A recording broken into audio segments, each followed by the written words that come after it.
तर रामराम मंडळी, तुम्हाला भाऊ निघणार ना टन्न बारे दुराट कामावर जावाले. सोबत आपली कामावरली मंडळी बी होती. निन्ना तुन्ना भाऊ डायरेक्ट खडाल जावाले. मग काय वन उभं साईटवर येतात. आपण लाईन दोऱ्या काढायचं, जागा लाईन मोज नाही म्हटलं, जागा चेक करी गोत आपल्या जागा कुठेपर्यंत शे. मग काय पोराचं लाय मटेरियल उतरावणं, त्यासले म्हटलं दनादन मटेरियल उतरावा आज ना आज आपल्या आई काम फायनल करण्याशी म्हटलं. मग काय पोरासने उतराय दनादन. परत म्हटलं मोजणी करी गोत, थोडंसं काम अडचण नको यावाले. मग टेप बीप गिदान जागा मोजणी लाई. मग काय जागा बिगा मोजी किती म्हटलं पोऱ्यासले म्हटलं आवरा काम. जर पोऱ्याला टाकणार भाऊ दनादन खड्डा खणाले, पोऱ्या कुठे थांबी राहतात. म्हटलं आवरा पटापट, एवढं काम आवरीन म्हटलं सुट्टी घरी गावाने. मग काय पोऱ्या राहतात आवरी. हो ना, आपले दाढी कटिंग करायले मुकेश भाऊ ना दुकानात.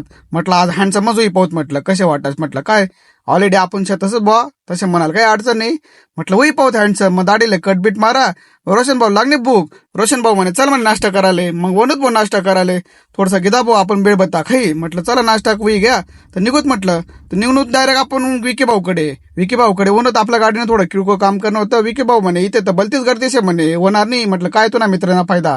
मग निघू भाऊ टन्नवारी दुराट आपण परत खरडा जावाले. आता तुम्ही म्हणतात खरडाला जावाल का बर. तर आपले परत माणसासले घेवाल जाणं होतं कामावर आहे गे. वनू तर पाच तर काय पप्पू होतं राहीन तर परत काम करी. त्याला म्हटलं काय रे वैना नाही का म्हणे वही गे. मग पोरासने लाय भाऊ दनादन परत सामान आवरणं. त्याला म्हटलं आवरा पटापट. टाकलाय भाऊ सामान डायरेक्ट गाडी मा. त्यातले म्हटलं अरे माल वाहतूक नाही शे भाऊ, सीटर गाडीशी आपली घरनी. म्हणे जाऊ द्या राहू द्या म्हणे आवरा म्हणे. मग काय भाऊ पोरसला गिदन निघू ना घरकडे. तर मंडळी कशा वाटणार ब्लॉग कमेंट मा नक्की सांगा बरं का, आणि फॉलो करी जा. चला मंडळी भेटूत नवीन ब्लॉग मा.